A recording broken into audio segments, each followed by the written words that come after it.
歡迎收看關鍵時刻，我是鍾道和。川普在放話要把伊朗文明給毀滅之後，果不其然又塌口了。他馬上發文說，現在中東的黃金時代是要來了。他跟大家講說，要一起來賺錢了，甚至說現在美國還會留在荷姆斯海峽持續來護航。但是這個所謂的中東黃金時代到底是什麼？我們都知道，中東能夠賺大錢的關鍵是有一個絆腳石，一定要把它除掉，那就是伊朗。這個最大的絆腳石一拿掉之後，這代表中國的一帶一路要被美國給抽了出來。現在取而代之的是美國的新黃金思路。什麼叫做新黃金思路？你過去有想一件事情，在今年1月份的時候，川普不是在加薩搞了一個加薩和平委員會嗎？那個時候你看到哦，有這麼多的國家，19個國家，通通到了那個現場去，而裡面包含了這一次幫忙斡旋調停的巴基斯坦，甚至庫許納也在裡面，甚至中東的特使魏科夫也在裡面，所以他現在的這一套就是要把加薩和平委員會直接複製貼上到伊朗去，現在要把它完完全全跟伊朗一起發大財。你看《華爾街日報》今天這個標題，他說中國如何助伊朗抵禦制裁衝擊，幫這個戰爭機器來書寫呢？他說的非常明白，原來中國在這10幾年對伊朗的投資非常多，尤其在基礎建設上。但是如果今天新的黃金時代來了，那是不是這些建設都要被美國給割韭菜走了呢？那代表你中國要過荷姆斯海峽，你最需要荷姆斯海峽，是不是要跟其他國家一樣都要付過路費的呢？好，我們现在來介紹今天的來賓。第一位，財經專家黃世聰，大家好；時評員張宇軒，大家好；資深媒體人姚慧珍，大家好；專家林廷輝，大家好；台灣市議員黃敬平，大家平安。好，最後資深媒體人吳正峰，大家好。鍾哥，這嚇死了！昨天錄完影之後沒多久，川普就說我要來把這個伊朗的文明給毀了。我心想怎麼辦？一覺醒來又塌口了。對，塌口完之後，川普真的是一個狠人，他馬上他又說什麼？現在是雙贏的時候。沒錯，他提出了什麼？中東的黃金時代是要來了，他真的又要這邊大賺特賺了。沒錯，從昨天晚上到今天的時候呢，大家都在看一場這個川普的實境秀的大逆轉。什麼大逆轉？我們記得昨天傍晚的時候，大概8點的時候，我們看到那個貼文的時候，大家都在那邊念，因為什麼？他說我們今晚就要見證一個文明的毀滅。他想說完蛋了，他要毀掉这個伊朗的文明嗎？就沒想到到今天凌晨我們起來的時候，又看到不一樣的結局。他說，我們這個要停火協議2個禮拜的這個狀況，而且協議好像在進行之中，而且所以你知道，因為這樣大反轉，你知道昨天晚上的時候，其實原油還創歷史這一波段的新高，今天原油都已經大跌了。那今天早上的時候，台股創下史上第2大漲點，你就知道說這個逆轉秀，大概只有川普能夠玩得出來。川普的他口永遠在你覺得不可能的那一個瞬間呢，他給你大逆轉的一個狀況。好，這是川普的這個交易的藝術。不過他這裡面來說，他講了一個點，我覺得非常重要，是什麼讓川普最後會突然之間反轉呢？因為有一個非常重要的字出現了，那就 We will make big money will be made， 就是 money 這個字，巨大的財富，錢，對，也就是說呢，他們可能呢跟伊朗之間呢已經有這個錢的協議了哈。所以你看他就說什麼，你看伊朗將會像我們在美國所經歷的一樣啊，伊朗也會發大財啊，也可能會是中東的黃金時代啊。所以伊朗也會發大財，我們美國發大財，中東也發大財，大家全部都發大財。對，那為什麼要這樣說呢？因為我們其實跟大家說過，在過去一段時間呢，中東發大財最大的絆腳石是誰？伊朗，就是伊朗啊！你看今年的時候，不是這個加薩走廊不是已經被搞定了嗎？今年年初的時候，不是有一個所謂的加薩走廊的他們的這個和平委員會嗎？你看當時是誰？當時達沃斯的這個所謂新加薩的這個計劃的時候，誰主導？庫許納。好，那庫許納這一次有沒有參加會談？有啊。那另外一個還有魏科夫，對，魏科夫這次有沒有參加會談？有啊，對，范斯也要去啊，所以他們都去了。當時你看，川普也出席了這個達沃斯的論壇，講到這個所謂的這個和平理事會。那和平理事會裡面來說啊，有一個國家巴基斯坦有參加，巴基斯坦的總理跟他們的這個國防部長不是這一次促成和談的國家之一嗎？所以呢，等於是過去的加薩的和平委員會重來一次，複製貼上在這一次的跟伊朗的會談裡面，真的要有黃金時代了。對，那假設伊朗現在願意拋棄過去一切，跟美國互相合作，跟中東國家合作，誰最倒霉？我就跟他講，這一次的這個習近平真的是在中東會損失慘重，你知道嗎？他們過去一段時間呢，他們跟伊朗建立了叫做合作這個所謂全天候的戰略夥伴關係。我投資那麼多錢，現在可能打水漂。再來就他也投資很多錢在阿聯酋啊，這個杜拜一大堆國家，沙特阿拉伯。你覺得這一次經過這次的戰爭之後，他們知道誰才是我們的老大哥？川普才是老大哥。鍾哥，我們剛剛有提到一個，當今天川普喊說我要把伊朗文明給毀滅後，是他也不是說，對，他也有動哦，他動到哪裡去了？你看到這張圖，他已經動到了哈格島上面。沒錯。今天為什麼伊朗會突然巴基斯坦，甚至還有傳說什麼中國也有進來等等的？對。為什麼今天突然伊朗是要轉彎？因為他看到了美軍轟哈格島後，對，他真的傻了。你可以這樣子打，你可以這麼準。你到底在幹嘛的？对，沒錯。為什麼最後革命衛隊會突然之間也願意跟美國談呢？我覺得有一個很大的原因，就是因為你動到了革命衛隊真正的這個要害命脈。對，我跟你講，革命衛隊是什麼單位？它是個賺錢的單位，所以我就炸你哈格島，我再給你最後通牒之後，我炸你哈格島。你看，而且它是精準的炸哦。對，你看它這些紅色的地方就是被它炸掉。對，它炸了什麼？它炸了50個軍事目標，導致這個島上面來說就斷電。斷電之後呢，那他就說，因為哈格島是整個伊朗最重要的石油的出口地。對，那伊朗的石油40%以上更多都是革命衛隊。对，你端掉我這個東西，那我就沒有錢了，我就垮了。對，而且那這一次川普還留了一個後手。他把這個所謂的軍事車都炸之後，他沒有炸到任何的石油設施哦。對，所以他的意思就跟你講，我不是不能夠炸你的石油設施哦，我是先不要炸哦。對，如果你還是繼續這樣子玩命不靈的話，我就把你的石油設施炸掉哦。這時候毀到比較損傷的是誰？是你革命衛隊哦。所以其實他炸的過程裡面來說，就已經告訴你非常多，而且你知道。因為它是類似手術刀式的，因為我跟他講，他可以怎麼會炸這麼準？你說這一大塊那也算，你看那個點點，1個、2個、3個、4個、5個、6個、7個，還有這種小小點點，對，比方說嘛，它這是手術科，它是非常非常精準的，不會去炸到其他的煉油設施。我跟他講了，事實上這些為什麼伊朗方面看了會嚇一跳？你知道嗎？他們這些所謂軍事設施要幹什麼？保護油田，所以事實上都是在煉油廠旁邊就有一個，煉油廠旁邊就有一個，那你可以這樣子打。然後完全不損傷到這個石化裝置，當然只有乖乖的認輸嘛。而且現在的川普不是弄一個這個，你看我就說嘛，川普其實對這個伊朗還不錯。為什麼對伊朗不錯？你看在打仗的過程，川普不是說嗎？好了，我允許伊朗的油可以賣，你還讓伊朗可以賣油所以我才說，事實上。當時的時候，我認為雙方就已經在談了。你說有賣油那個訊號的時候，對啊，你就覺得聞到一個不太對味道啊。你伊朗跟美國在玩什麼主意？對啊。然後另外一個，我們昨天不是在講嗎？007那個3號的研究員，他們跑到那個地方，他說：“這個伊朗在那邊收錢。”然後川普不是馬上就說什麼？為什麼是伊朗收錢？我們美國要收啊！雙方要收錢吶。那你想說這是不是有一個地下管道在那邊談？當然有嘛。好，所以我才說，這搞不好都是一場戲。固然，川普是在演一場大秀，他的這個所謂摧毀你的文明到這個和談，這樣是個大反轉。伊朗何嘗不是？對，你看伊朗昨天說什麼？伊朗昨天一開始就說：“你要摧毀我們，是不是？我們現在組成人肉盾牌。”對，我們剛才不是講嗎？這麼多人上了街頭，就在橋上把伊朗的國旗直接給拿出來。我們要人肉去護電廠。對啊，人肉長城啊！他們說：“你看舉着伊朗的國旗。”然後裡面很多這個老弱婦孺，對，有小孩子，有老人，然後到什麼地方去？到他們發電廠，到他們橋梁，到他們各式各樣，你美國會攻炸。我跟你講，為什麼美國這樣通牒之後，你馬上就這麼多人出現？演的，當然，而且你想想看，如果不是演戲的話，這麼長條的國旗，你會放在家裡嗎？對啊，那而且那麼多人這也是大概有數千人上街頭你有辦法馬上3個小時你搞到上街頭？怎麼有可能？這搞不好已經準備好的畫面嘛，準備好了這個狀況嘛，然後跟你這樣講，然後你看伊朗還演什麼戲？伊朗一開始還說什麼我們已經斷絕了跟美國所有的外交關係，然後馬上就說否認，我們沒有這樣。你看他也在玩2手策略嘛，所以起來雙方都在互相玩遊戲嘛，雙方已經在談了在談的時候，那你看還有另外留一手。這個伊朗不是就說我有10條這個所謂的這個要求嗎？對，10條裡面來說，它有出現2個版本。什麼2個版本呢？它在對國外的版本裡面來說，沒有提到所謂這個濃縮鈾的這個部分。對，但是他在對內的時候，波斯文裡面他有講到一點他說美方接受伊朗擁有濃縮鈾的權利。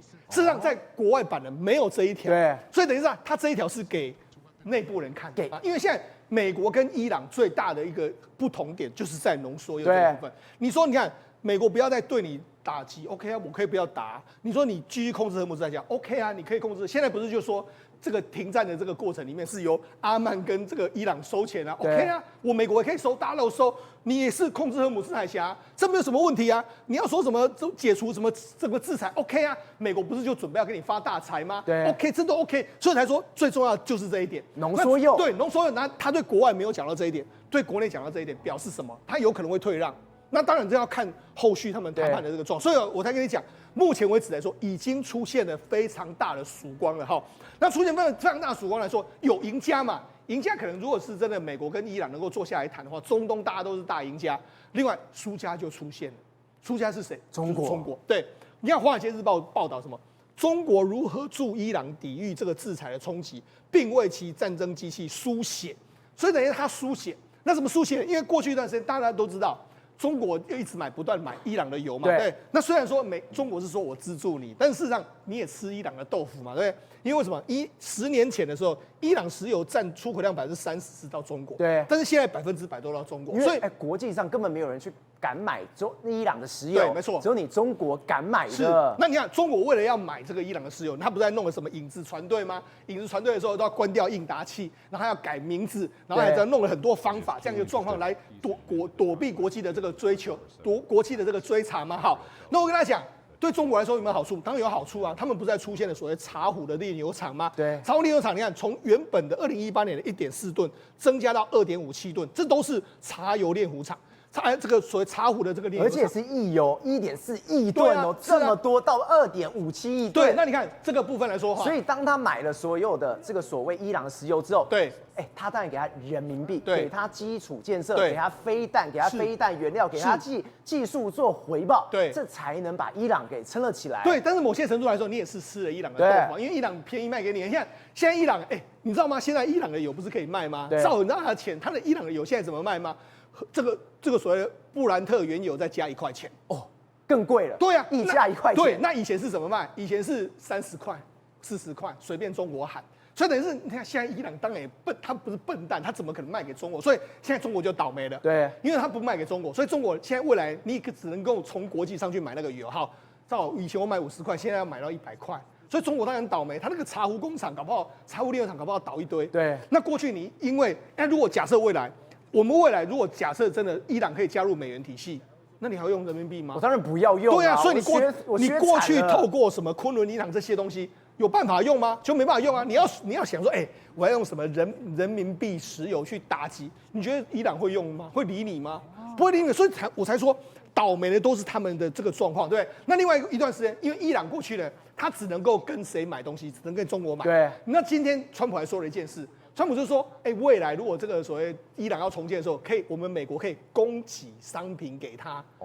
美國可以賣啊，所以我才說未來的重建，他這句話什麼意思？未來的重建沒有你中國的份，是我美國要吃，所以才說你看，那等一下又端掉了中國。而且中國在伊朗的建設非常非常多，那些建設都還沒有被轟掉。對，當今天美伊如果真的達成合作和談的時候。”美國就完全接手那些中國製造好的東西，當然啦，中國就被割韭菜了。當然啦，所以才說這一次中國在這次伊朗的這個戰爭裡面來說是輸得蠻慘的哈。好，另外一個是什麼？我們就跟他講，過去一段時間中國有所謂“一帶一路”，你看這是所謂的陸上的絲路啊，還有海上的絲路這樣一個狀況哈。但是重要中站就是在波斯，在伊朗這個地方，你看有沒有陸上絲路是不是經過伊朗，對不對？海上絲路是不是也經過伊朗？所以伊朗一直是中國在中東或者全世界非常重要的戰略核心。可是趙爾今天波斯、伊朗這個地方被端掉，變成是美國掌握的時候。你看過去中國有一個叫做馬六甲陷阱，就是說，我的油輪經過馬六甲，馬六甲被美國控制，我好難過。可問題是現在不是只有馬六甲困境，對，現在還有另外一個困境叫做波斯灣困境，叫做荷姆茲海峽困境。因為這個地方從此以後會變成是誰？變成是由美國、波斯，就是伊朗，還有阿曼三國共管。三國共管的時候，他是不是對這個地方就有話語權？對，你中國未來要乖乖的這樣繳錢。所以今天中國滿腦子想的是“一帶一路”哦，在伊朗這麼重要這個地方，是現在川普一句話，對，就把“一帶一路”抽掉了。抽掉什麼？現在換的是什麼？黃金絲路。對。等於是他打通了這個中東的黃金思路，對，對中東以後為我川普所控制的時候，正好你知道嗎？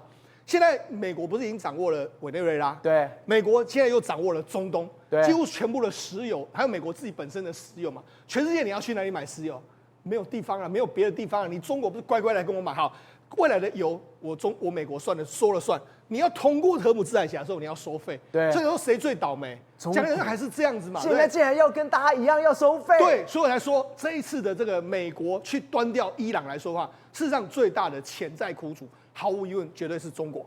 庭輝老師，我們剛剛講什麼？現在新的這個所謂的黃金思路出來之後，我剛剛一直提到的東西叫做新秩序。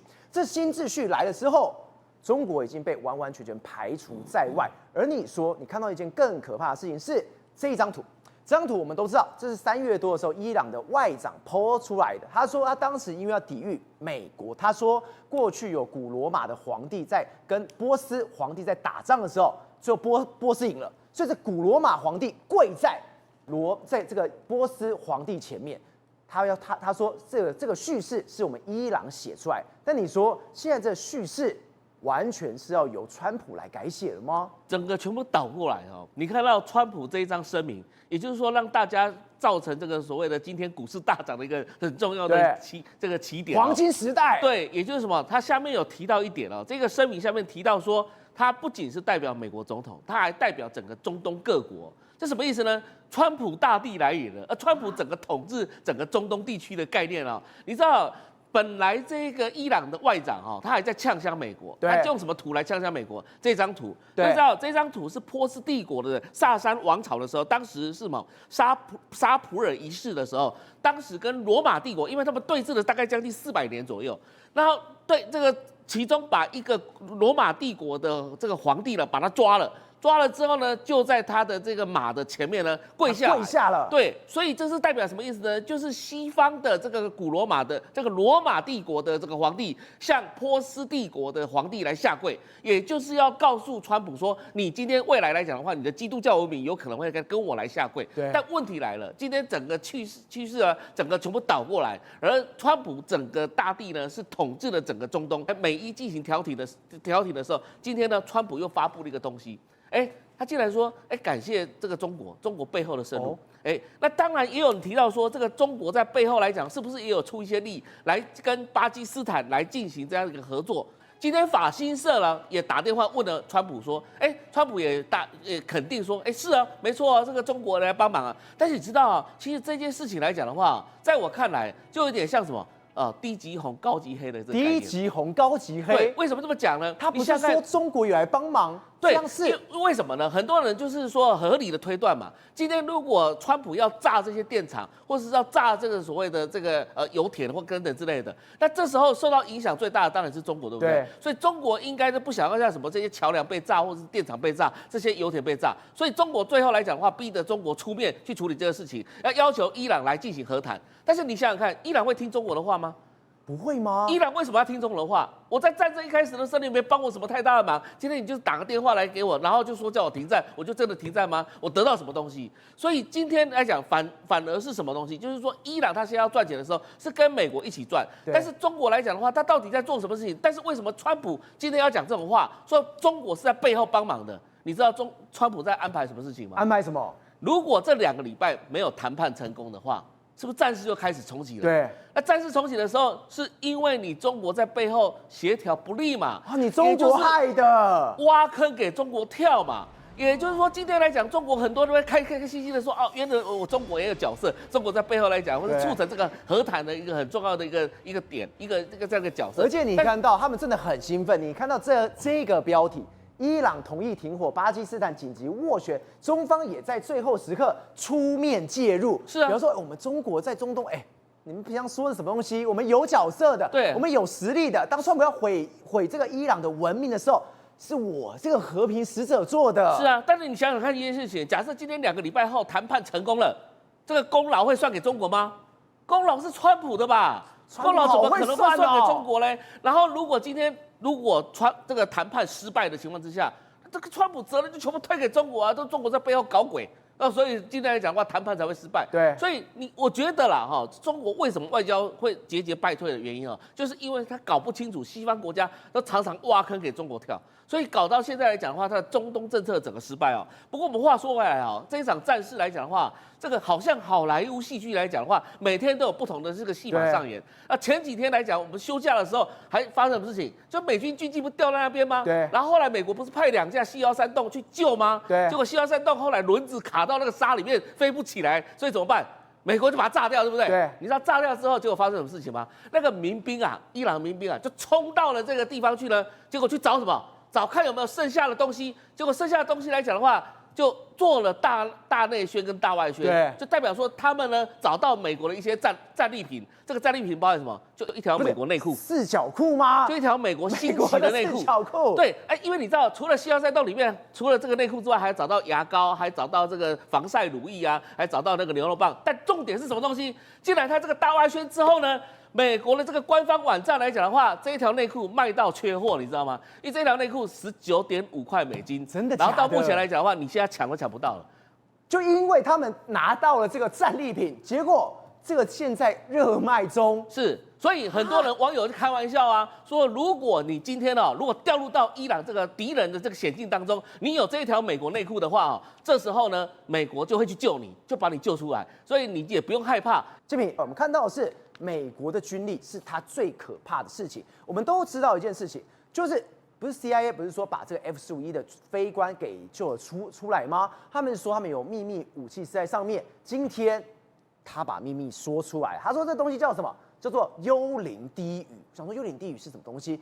它裡面說的是，你就算距離再遠，60幾公里，你只要有心跳，咚咚咚咚咚咚，我就能找到你的。美軍恐怖的尋人術，其實我們前2天也都提過了說，可以在這個針堆裡面撈出一根針，或者像川普所說的，在一大堆的草堆裡面撈出一根針，不管用什麼樣的形容詞，你都沒有办法，這個很難想象，美軍現在的黑科技已經到達說，他真的想要找這個搜尋的飛官，對，他就真的能夠找到，也是我們今天重點的黑科技是什麼？就是這個幽靈低語 Ghost Momo。那 Ghost Momo 它比我剛剛講的 CSEL 它的一個這個整個逃生定位器更精準。為什麼？因為表示說，只要你有心跳的話，你心臟還在跳動，它幾乎可以抓到你的位置和你的一個方位、距離的狀況，也是一樣。太厲害了吧！只要你心跳在動，我就能知道你的位置是在哪，我還可以这麼準確的知道你人